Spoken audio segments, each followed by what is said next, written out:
I've been really into Scrabble lately. It's good old-fashioned nerdy fun, but it does make me feel kind of dumb sometimes. What the hell is ironier? So in an effort to feel less dumb, I challenged myself to learn the secrets of this classic game. At first, I thought I would just memorize a bunch of obscure words, but it turns out Scrabble is a little more complex than that. It's a lot more than knowing a lot of words. So I'm gonna learn as much as I can in 30 days and then test myself to see how much I've improved. And I found the perfect opponent for this test. Her name is Zoe, and I hate her.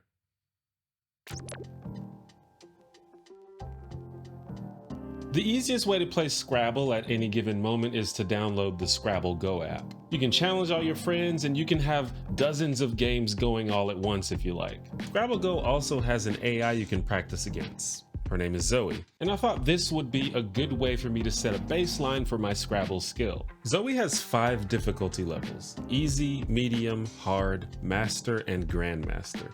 I'd like to think I'm not a complete scrub, so I started with medium. Okay. Let's go.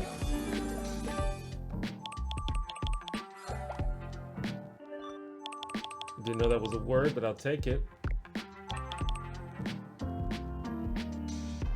Easy peasy, not really that much of a challenge. So then I tried the hard version of Zoe, who was noticeably more challenging, but I found some high scoring plays and was able to win the game. At this point, I felt confident enough to play against humans. So I played a bunch of games and I literally won like 80 to 90% of them. I have since learned that a decent amount of the opponents you get on Scrabble Go are bots, just like Zoe, just so everyone can have someone to play. But in the moment, I was 1000% feeling myself. I'm a god at this game. Matter of fact, let me go ahead and knock out the other Zoes. And we're not messing around with the Master Zoe. We're going straight to the Grandmaster Zoe. Oh my God. Okay, I was trying to show out a little bit for the video. I was a little too hasty. Let's go back down to Master.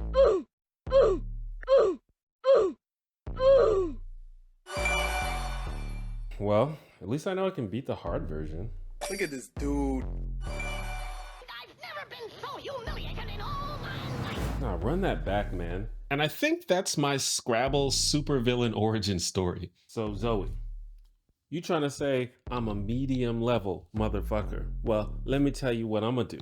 I'm gonna learn how to play this game, and then I'm gonna come back and I'm gonna beat the hard Zoe, and I'm gonna beat the Master Zoe, and then I'm gonna beat the Grandmaster Zoe. And that's not a prediction, Zoe. That's a spoiler.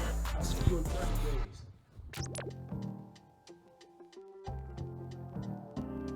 So first of all, if I'm gonna get better at Scrabble, I'm gonna need a more suitable training grounds. I got so into this that I actually bought this nice Scrabble board, but there's no one here. So I'm mostly gonna have to stick to online play. Scrabble Go is fine, but it's a mobile app, which means there's a bunch of ads and game modes and collectibles and currency, which I mostly ignore, but it's still very distracting. Luckily, there are plenty of other places online to play Scrabble. In the rulebook that came with my Scrabble game, there's actually a section with a bunch of tips on how to get better at Scrabble. So let's start there. 10 ways to become an instant Scrabble game expert. That's some YouTube level clickbait right there. Maybe that should have been the title of this video. Number 1, 2 and 3 letter words. Learn the 2 and 3 letter words. They are the building block of expert play and can boost your average score by as much as 50 points per game. Now, that's exactly what I'm looking for. Plus, going down, I've created ZA. Saw? A colloquialism for pizza. One of 5 2-letter words newly accepted by the National Scrabble Association. In the North American Scrabble Dictionary, there are 107 2-letter words. That's not too many. I think I can handle that. It was pretty easy to memorize. I pretty much had it down by the next day. There's over 1,000 3-letter words though, which was gonna be a little bit harder, so I decided to save that for later and move on to the next tip. Number 2, secret of the S. Use an S to form 2 words at once. Don't add it unless you can earn at least 8 points by doing so. I think anyone who's played a game like Scrabble understands the power of the S, but this is the first time I've seen an actual number assigned to its value. Of course, apart from the 1 that's actually printed on the tile, but I think most of us know that an S usually gets you more than 1 point. Number 3, shuffle tiles. Shuffle the tiles on your rack frequently. Look for some common ways that letters go together. It may surprise you how words will often appear on your rack when you least expect them. I think basically what this tip is telling us is that we need to get good at solving anagrams. Anagramming comes into play in almost every word game, so it's a useful skill for a nerd like me to have. This is why I say Scrabble is a lot more than just knowing a lot of words. Number 4, bonus squares. Always look for ways to play across premium squares. Check especially for premium squares next to vowels. He takes the word hat and then he puts it like way in the corner on that triple letter score. Right. The triple word, the red one right. that you want to get to. Yeah, sure. But you can't just put it there. No, it's gotta have something. This is something that I pretty much already understand. You don't win a game of Scrabble by playing the coolest words. You win by scoring the most points. Number 5, consider your next play. Make your play with an eye toward your next play.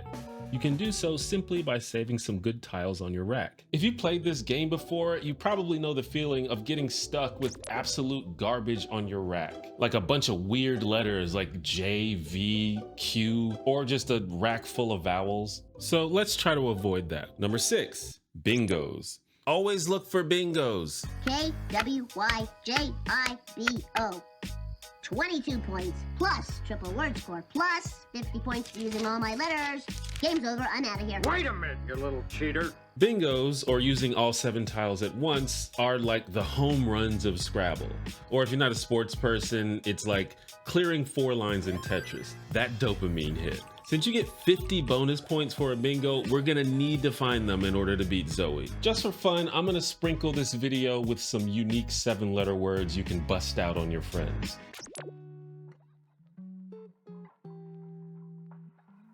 Tip 7 gives a useful list of cue words that don't contain the letter U, which can come in handy. Tip 8 reminds us that S is not the only letter that can turn a word into a different word. Letters like D, R, and Y are also common word hooks. I'll come back to tips 9 and 10. They're a little more abstract and long-term, but I think I definitely have enough to form a game plan now. I got real nerdy about learning Scrabble, so if you want to see me talk for like 10 extra minutes about this, check out the extended version of this video on Nebula. More about that at the end. Outside of that, the only other thing that I really have to do is play a lot of Scrabble.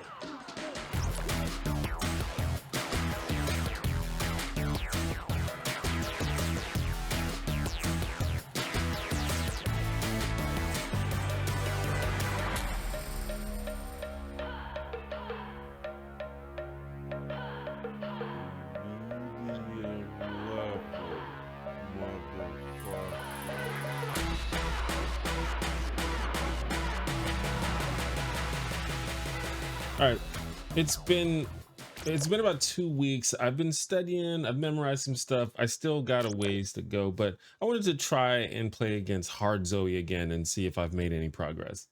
There she is. I felt a lot more confident against Hard Zoe this time, and even got to use some of the words I recently learned. KA, however, is a word, I think. Yup. But there's still some optimizations I need to make if I wanted to beat the stronger versions.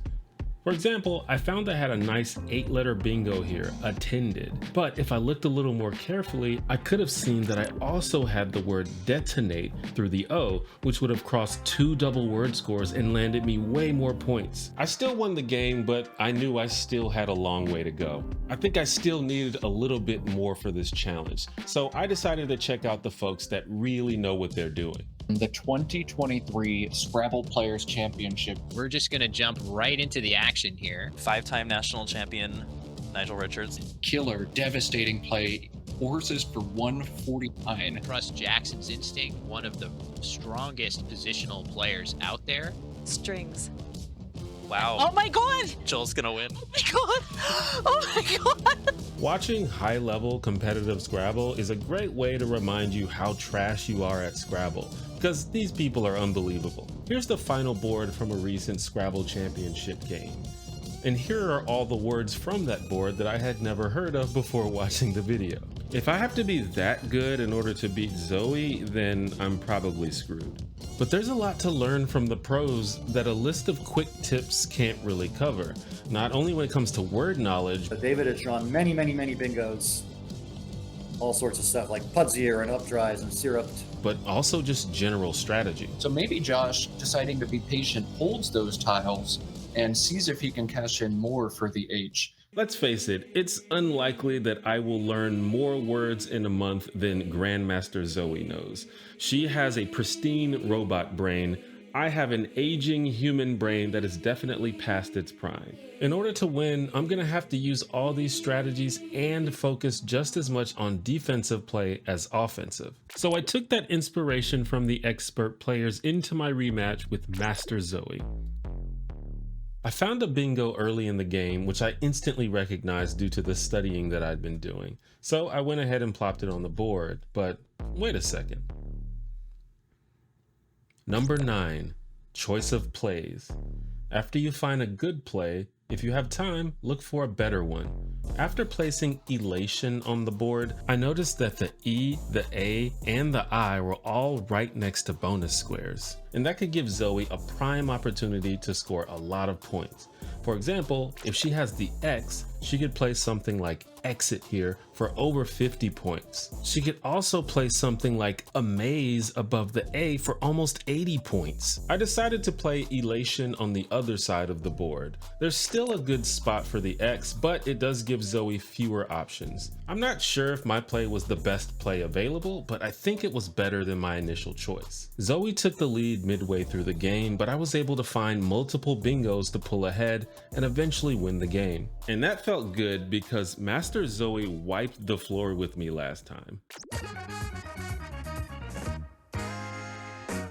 A side effect of doing all this Scrabble research is that I discovered the online Scrabble community. I used community posts and resources throughout this challenge, from finding apps to help me study to getting advice on which Scrabble board to buy. And I'm a YouTube guy, so I was specifically interested in the Scrabble creator community, which is a source of even more in-depth Scrabble analysis. Playing like right underneath, 2 spots underneath Provisos, did a very good job of limiting his play. But also just really interesting Scrabble stories. Keep in mind that in the nearly 1,810,000 games of tournament Scrabble played in North American history, only 55 of them have featured a player scoring 700 points or more. Like, did you know that Scrabble is really huge in Nigeria and some of the best players in the world live there? Or have you ever heard of Nigel Richards, who is unanimously considered the GOAT of Scrabble? He's so good, he won the French Scrabble championship even though he doesn't speak French. I got to a point where I was watching Scrabble videos like every day for fun and not just for this challenge. But that alone just made me excited to play the game even more. But one last challenge remains. It's time. Let's see if we can beat Grandmaster Zoe. I even gave this app money so that I could skip all the ads, no distractions. Let's do this. Okay, here we go. So this thing says that Zoe has an average score of 23 points per turn. I can already tell you that that's a lie. She scores way more than that per turn. My opening rack was pretty trash, so I decided to exchange and let Zoe go first. She played this weird word, pardi, so I knew she was already on her bullshit. Since I've only been studying for a month, I knew my biggest weaknesses were gonna be anagramming and word knowledge. This Z is ruining my fucking life, dude. So my goal was to play defensively and try not to leave too many openings for Zoe to score, while at the same time trying to find bingos and other high-scoring plays for myself. My inexperience was obvious early on. I hate the feeling of being positive you have a bingo but not being able to find it. Here, for example, I could have played, among other things, War Paint through the P. I think I could have found that if I just took a little more time. But I did make a decent play of AW, which set my rack up to bingo a couple turns later. See, this bar up here is telling me that there's a better word. There's probably something through the A. That's probably what it is. I just can't find it. It's probably a word I don't know. It was a word I don't know. I could have played ratinese, which is a type of plant, but can't be upset. I literally didn't know the word. Now I just gotta hope that she doesn't play a triple and just ruin my whole entire life. Luckily, Zoe didn't have a triple. She played Shaz instead for 33 points. Zoe started to run away with the game after playing her second bingo of Rational, giving her almost a 100-point lead. And my bad luck continued when I drew the Q right after that. Fortunately, it came with a U, and I was able to play a Q word that I recently learned, quoin, an architectural term. The next turn, I actually find my highest scoring bingo of the game, but you'll notice my reaction is kind of subdued. I'll take it. This is because Zoe still has a decent lead, and it doesn't seem like I can catch up. I feel like it's too little too late though. Number 10, attitude. Keep in mind that anyone can beat anyone else with a certain amount of luck. Finally, don't dwell on your mistakes. Everyone makes them, so go easy on yourself and just enjoy playing. It turns out that was a very clutch play. It's near the end of the game, and in order to have any chance of winning, I need a bingo, and that play of baggies was worth enough points to keep that hope alive. A couple turns later, I noticed something. Wait, she has 7 tiles. And I can play out here. Hold on. The most common way for a game of Scrabble to end is when the bag is empty and someone plays all of the remaining tiles. If the other player has any tiles remaining, they subtract the value of those tiles from their score, and those points are then given to the other player. Zoe currently has 11 points worth of tiles on her rack, which means if I play all 7 of my tiles this turn, the game ends, she loses 11 points, and I gain 11 points. Full disclosure, this was a big moment, and I spent like 20 minutes thinking about what to do here. And even when I found my best bingo, I still wasn't sure if it was enough. Thornier. I might just have to go with this. I can't spend another 45 minutes trying to find something. I don't know the math. I don't think I win. Wait, do I win?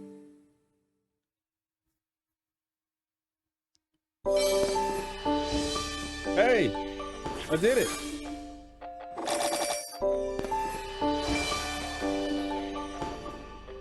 I won. I didn't think I was gonna win. I don't know how the math works. I honestly was prepared to end this video not having completed the challenge because Grandmaster Zoe is really hard. I didn't think that I was gonna be able to do it. I thought that if I did beat her, it would be due to some really lucky like 100-point play that just gave me the victory. But like this was a really close battle. I only got a couple bingos. I played defense. I feel like I earned that. Holy shit. Even though the challenge is done, I still want to play and get better at the game. And in a way, that all happened because of Zoe. So Zoe, GG, and thanks. I don't know if you guys know this, but I can actually look in my YouTube dashboard and see what other YouTubers my audience likes to watch. So right now I see FD Signifier, Big Joel, and Philosophy Tube, for example. Did you know that FD Signifier did a really interesting retrospective on the animated series The Boondocks? In fact, from today's perspective, a lot of its takes on Black issues and some of the comments come off a bit mean-spirited, but you can't argue a lot with the fact that Magruder brought a level of Black consciousness and really wasn't popular anywhere in media, not even in hip hop, which was still going through its shiny suit phase at the time. Did you know that Big Joel made a super insightful analysis of dystopian fiction? I'm not saying here that indoctrination isn't a problem. Of course it's a problem. But it's not the thing that I jump to if I was listing American issues. But even so, when we imagine dystopia, all we can think of is the big government that loves censorship. It is basically the only way we can imagine the world being bad in fiction. Did you know that Abigail from Philosophy Tube made an hour-long documentary going in depth about how and why her videos are made? And over time, it's broadened because I began to notice the gaps in what I'd been taught in philosophy. Like a lot of the traditional curriculum that I'd been taught was really strong, but perhaps missing some things. So I started trying to bring in like more women philosophers. I mean, like an explicit effort to do that, and more philosophers of color, and just to like diversify it. If you didn't know those things, it's probably because none of those videos are actually on YouTube. In fact, they can only be found exclusively on our streaming platform, Nebula. And I say our platform because Nebula is actually owned by the creators who make content for it, including myself. And Nebula is actually home to tons of original exclusive content like that from creators that I know you love. And as mentioned, you can also watch an extended version of this video on Nebula. Nebula has a subscription model, so that means that its creators have the freedom to make everything from short bonus content to full-on high-budget productions without really worrying about whether it's gonna get millions of views or get picked up by the algorithm. And by the way, you can also watch all of our regular YouTube videos on Nebula as well, ad-free and often days or weeks earlier. So if any of that sounds cool to you and you'd like to sign up, be sure to use my link in the description because that'll get you 40% off an annual plan, which comes out to $30 for a full year of Nebula. And it'll also go a long way towards supporting an awesome community of independent creators. By the way, you can also buy this Heiko poster behind me if you want. You can check the description if you're interested. Please check out my last video. There should be a link on the screen. It's kind of being ignored by the algorithm right now, so hopefully you'll give it a chance.